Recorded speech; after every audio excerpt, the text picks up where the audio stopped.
Hola condiscípulos, hoy vamos a hacer un repaso de lo que hemos estado viendo, pero agregándole algunos tendones a esta columna vertebral que hemos hecho desde el punto de vista de los libros, de la historia y de los años. Vamos a ir estudiando este bestseller, el más grande de todos los tiempos. Les doy un dato. Se han vendido de este libro, de la Biblia, 5.000 millones de copias. Es un dato, ténganlo presente. Bueno, vamos a empezar por Génesis. Génesis es la historia de la creación. Hay personajes muy importantes en el Génesis. Noé, recuerden la historia del diluvio. Después el llamado de Abraham, la historia con su hijo Isaac, y Jacob, de donde nacen las 12 tribus de Israel. Es importantísimo esto de las tribus, porque de ahí, aparte de salir todas las historias de las escrituras, hay dos tribus muy importantes. La tribu de Leví, que es de donde salen o nacen todos los sacerdotes, y los somos sacerdotes, y la tribu de Judá, que es la tribu donde nace el rey David, y de su descendencia estaba profetizado que iba a nacer el Mesías.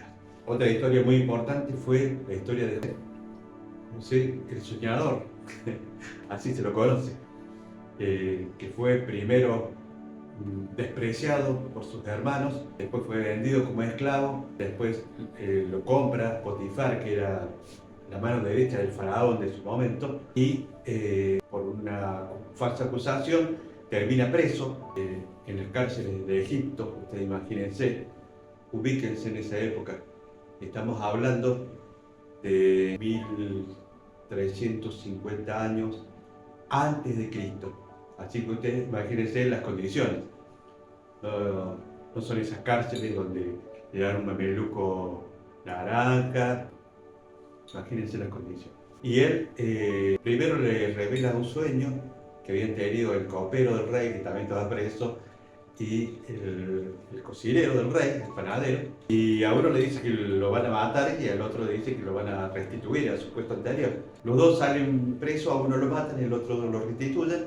Y el faraón tiene un sueño, 7 vacas gordas, las 7 vacas flacas, todo eso. Y el copero, el panadero del rey se acuerda que había un preso que estaba con él que sabía interpretar los sueños. Entonces, a partir de que ninguno de los de Egipto, de los hechiceros, de los sabios de Egipto, pudo decirle cuál era el significado del sueño del faraón, lo hace traer a José, y José revela el sueño, que las 7 vacas gordas eran 7 años de buenas cosechas.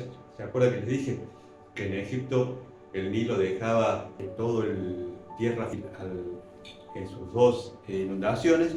Entonces los egipcios no tenían problemas de alimento porque ellos sembraban trigo, cebada, bueno. Y José le dice que las 7 vacas flacas son los 7 años de escasez. Entonces, y le recomienda al faraón lo que tiene que hacer. Construir graneros más grandes, lugar donde pueda copiar los granos, para que en los 7 años de vacas flacas pudiesen subsistir. ¿Se acuerdan que le dije que era el imperio más grande de su momento? Que a pesar de que no eran un imperio expansionista, no querían tener territorio de otros pueblos, pero sí eran un imperio desde el punto de vista económico. Entonces lo nombran a José como el administrador y el constructor de esos futuros graneros o alfolíes. Vamos a empezar a usar algunas palabras, que los alfolíes eran graneros, así que eran depósitos para guardar cosas, ¿no? Bueno, entonces José pasa a ser la mano derecha del faraón en todo este proceso administrativo. A todo esto, como había soñado el faraón, los habitantes de Canaán empiezan a sufrir esta sequía, y los hermanos de José, que eran los que lo habían vendido, los hijos de Jacob, los patriarcas de las 12 tribus, vienen a Egipto a comprar grano. Entonces se encuentran con José, ellos no lo reconocen, pero José sí, y lo hace traer a su hermano de madre y de padre, que era Benjamín, y lo deja como rehén para que fueran a traer al padre. Entonces él ahí se da a conocer y una alegría inmensa al reencuentro. Éxodo. Éxodo es el libro donde se narra después de la muerte de José, nace un faraón que no conocía a José. Así dice Moisés, que fue el autor de estos libros. Entonces empiezan a esclavizar al pueblo de Israel y José, que era el hijo de una hebrea, pasa por una serie de dificultades y él se constituye como el liberador del pueblo de Israel. Acá es muy, muy importante esta etapa porque, ¿se acuerdan? Yo les dije, Egipto era un imperio. Después que sufrieron las 10 plagas, pasó a ser un pueblo empobrecido. Más, ustedes hagan esa composición del lugar, porque para eso hemos dado las fechas. En 1444 se empezó a construir el tabernáculo, así que eso es anterior. Por eso yo les digo, nosotros vemos el pasado desde el presente, pero podemos hacer una del lugar, como les digo, para poder entender el momento, la época, desde el punto de vista de los adelantos tecnológicos y todo eso.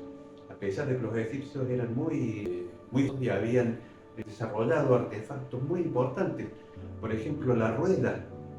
No sé si ustedes se acuerdan, han visto películas de la Edad Media, que las ruedas eran macizas, ¿no? Eran hechas con tablones pegados y un círculo para que pareciera una rueda, sin rayos. El egipcio, ellos habían desarrollado ya un carro que tenían, si ustedes han visto películas, van a ver que los egipcios ya en esa época, en el 2000, antes de Cristo, ya tenían ese desarrollo tecnológico que era la rueda con rayos, que alivianaba un montón el carro o el juez. Así que no era un pueblo así nomás.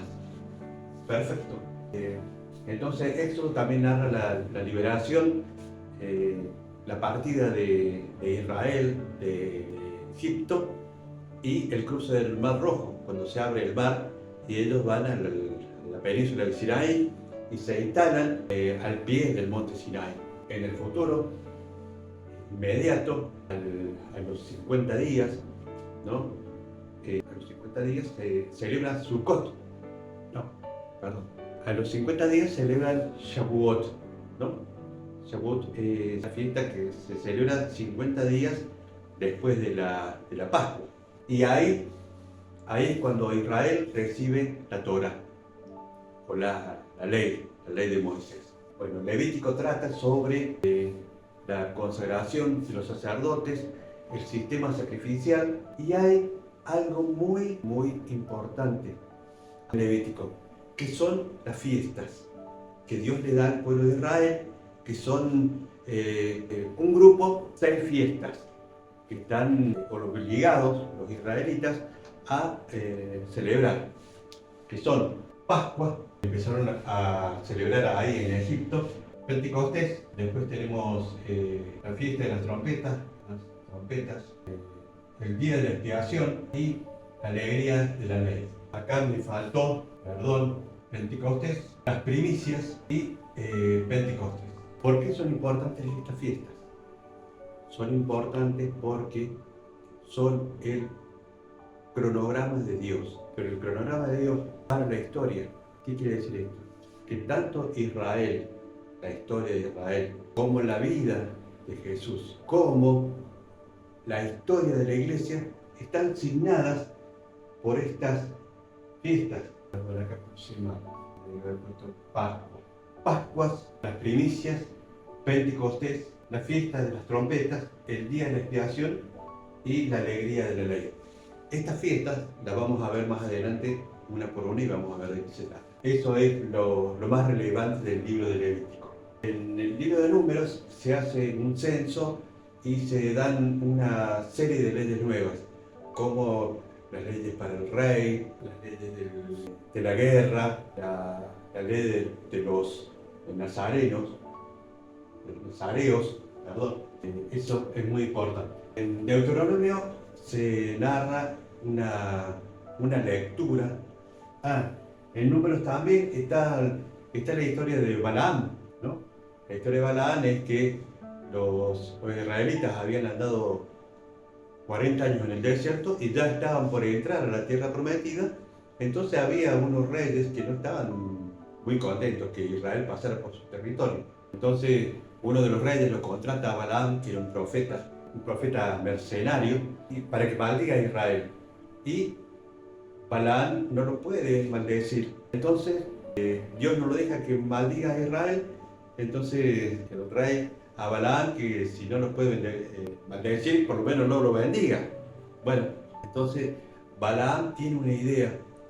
En vez de maldecir al pueblo, lo induce a caer en el pecado. Entonces, en esa época, en primavera, se celebraron unas fiestas de la fertilidad donde los invitan a los jóvenes israelitas, los que habían nacido en el desierto. Recuerden que Israel anduvo 40 años en el desierto, había nacido toda una generación nueva, entonces los invitan a esas fiestas que eran fiestas paganas, eran orgías rituales. Entonces muchísimos jóvenes de Israel en esas prácticas, entonces hay una gran mortandad. Entonces Balaam tiene varias cosas negativas, pero hay una cosa positiva que después lo vamos a estudiar también. En Deuteronomio se hace una relectura de la ley, se plantea de parte de Dios una cosa muy importante, pero muy importante. Las bendiciones, que son el resultado de la obediencia a la ley de Moisés, o las maldiciones, que son el resultado de la desobediencia. Toda la escritura, escuchen bien esto, toda la escritura, algunos dicen que la historia de la salvación. Yo personalmente pienso que las escrituras son la historia de la obediencia, ¿no? Y su resultado, que es la santidad. Porque la santidad no tiene que ver con la moralidad, no tiene que ver con la ética, no tiene que ver con la estética, tiene que ver con la obediencia. De tal forma que acá estamos en el 1400 y la moralidad, la estética, la obediencia son conceptos griegos que no tienen nada que ver con el pensamiento israelita de ese momento. Entonces, la obediencia está directamente relacionada con la santidad, que es lo que Dios pide de su pueblo en estos libros de la Torá o del Pentateuco, sobre todo el Levítico, ¿no? La ley de Moisés tiene 613 mandamientos. 613 mandamientos. Unos son positivos y otros son negativos. Los positivos son los que se deben hacer, los que se deben cumplir, como por ejemplo las fiestas. Y los negativos son los que no se deben hacer. No matarás, no tendrás dioses ajenos delante de mí. Y los positivos, celebrar el Shabbat, arrepentirse, cuidar el año del jubileo, todo eso se tenían que hacer. Muy bien. También se narra la muerte de Moisés en Deuteronomio. Josué es el general del ejército de Israel. Cuando salen de Egipto, el primer grupo que los ataca son los amalecitas, que Israel con los amalecitas tienen una relación de intento de aniquilación permanente unos con los otros, que llega hasta, ya les voy a contar hasta dónde. Bueno, y Josué narra la entrada a Canaán, lo que hasta ese momento era Canaán. Nos tenemos que concentrar en cuáles eran los nombres y cómo fueron cambiando en las distintas épocas. Acá en Canaán se llamaba Canaán porque había grupos, pequeñas ciudades o pequeños pueblos, que eran los cananeos, los jebuseos, los fereceos, y que eran contra los cuales Josué tuvo que pelear para conquistar la tierra. Tenía que sacar a todos los pueblos porque eran muy paganos, muy idólatras, muy de hacer estas fiestas de la fertilidad, que, como le digo, estos ritos sexuales. Entonces Josué Israel tenían que sacar todo esto. Lo que narra también el libro de Josué es el reparto de las tierras. Cuando estudiemos un poco de geografía de Israel, vamos a ver cómo fue el reparto de las tierras, que se hacían con unas cuerdas. Por eso en el Salmo 16 dice David: tus cuerdas me cayeron en lugares deleitosos. Se refiere a esa división de la tierra, ese reparto de la tierra. Bueno, Jueces es un libro donde se narra que todavía Israel no estaba bien afianzado en la tierra y estaba bajo amenazas de otros pueblos, de los moabitas, de los amonitas, de los madianitas, de los filisteos, de los ¿quién más? Los edomitas. Y hay un esquema, ¿no? Que son la rebelión, la opresión, el arrepentimiento y el surgimiento de los jueces, ¿no? La liberación a través de los jueces. Entonces, la rebelión del pueblo de Israel, la opresión por parte de estos pueblos que yo le digo, el arrepentimiento y la liberación por parte de Dios a través de los jueces. Esto es más o menos la historia de todos los jueces. Surgía un momento de desobediencia del pueblo. Dios, para que reflexionara, le mandaban a estos pueblos que eran muy de saquear de los recursos y el trabajo de la gente que estaba ahí instalada, las 12 tribus. Y a partir de la rebelión se daba esto, la opresión de los pueblos, estos vecinos, sobre Israel.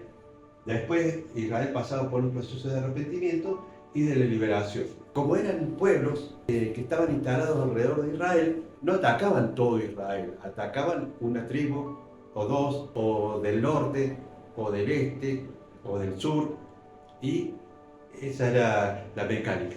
Entonces tenía que surgir un juez que era una especie de caudillo, no era un juez que, como nosotros tenemos la idea de juez, que es alguien que imparte justicia. No.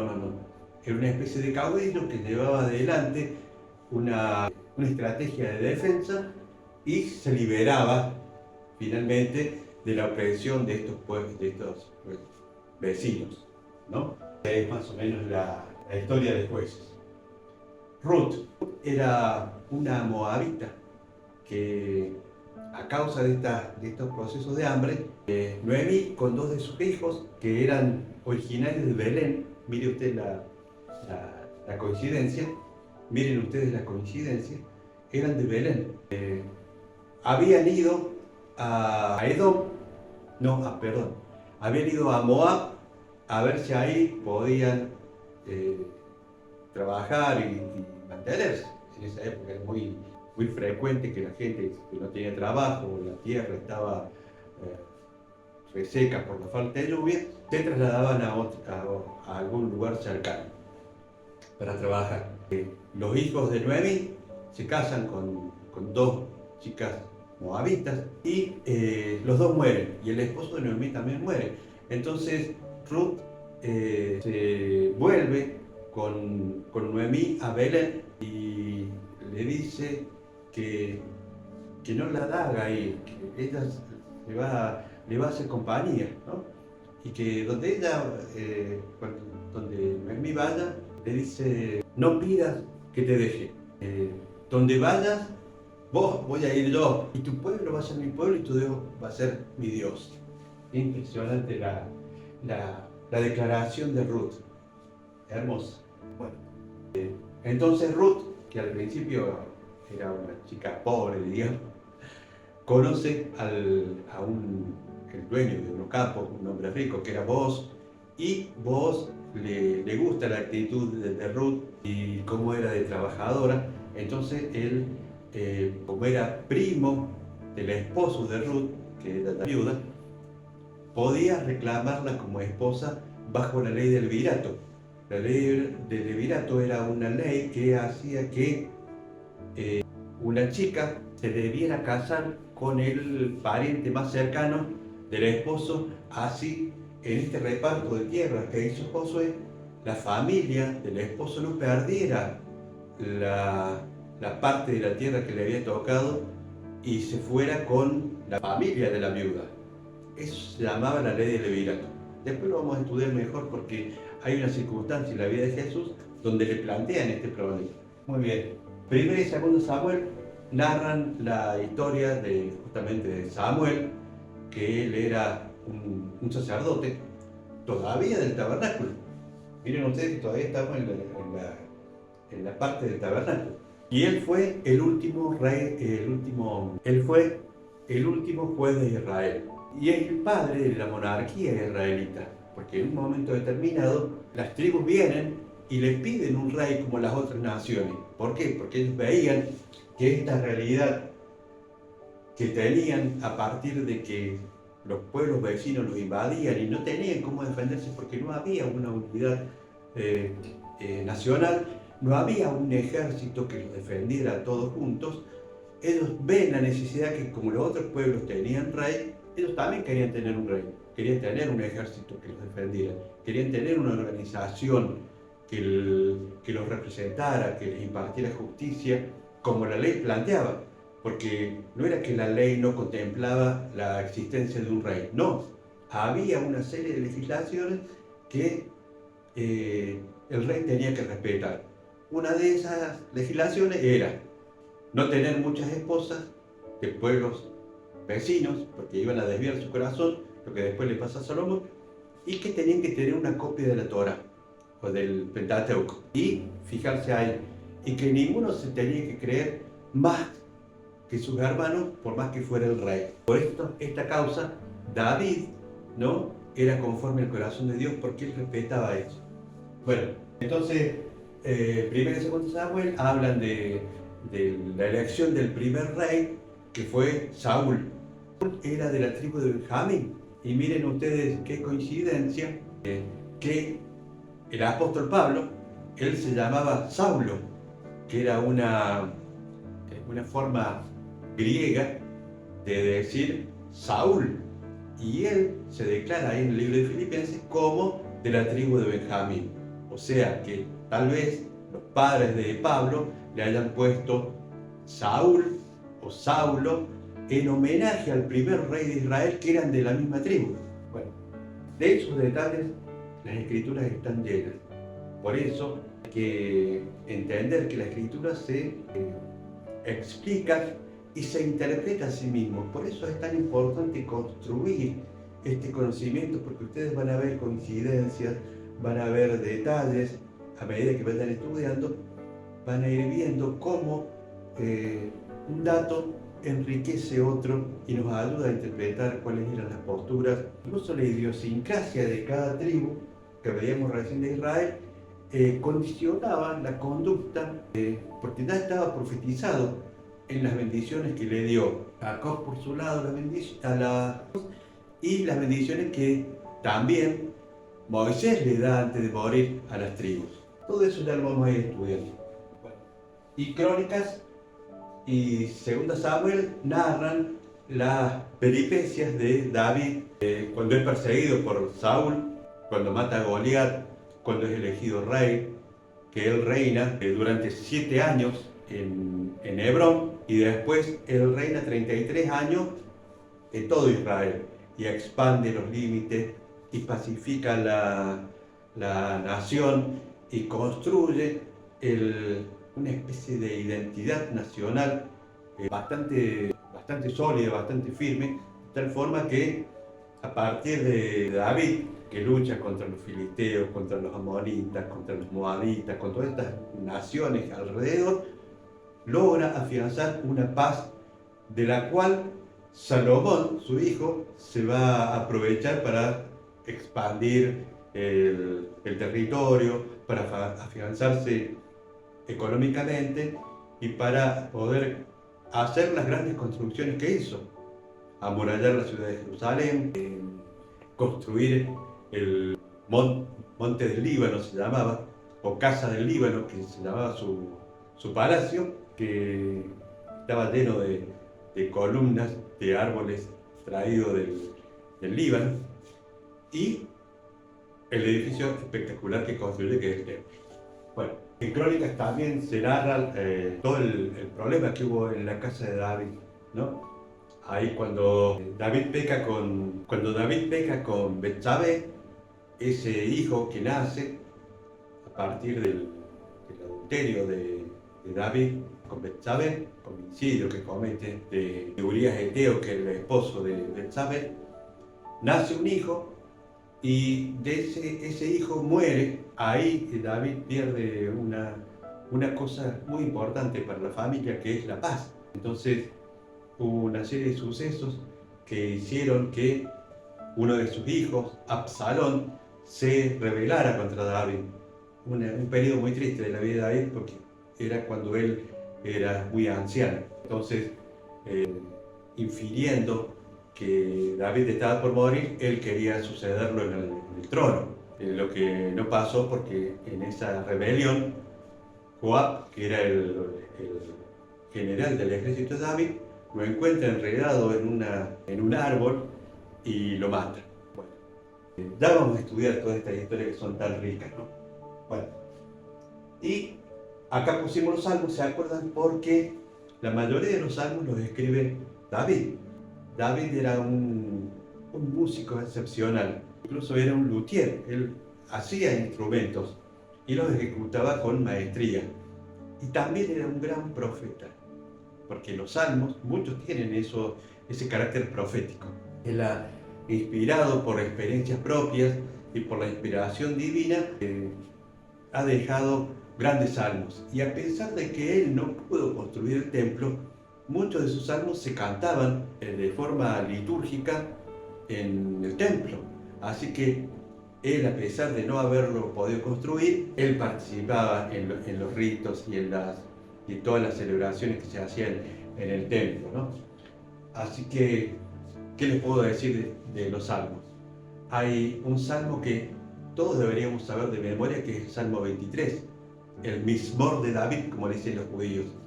Y otro salmo que a mí me encanta, que es el 139, que es una joya desde todo punto de vista existencial, de arrepentimiento y de pedir la protección de Dios para la eternidad. Es muy bueno. Léanlo, estudienlo de memoria, que esos dos salmos son espectaculares.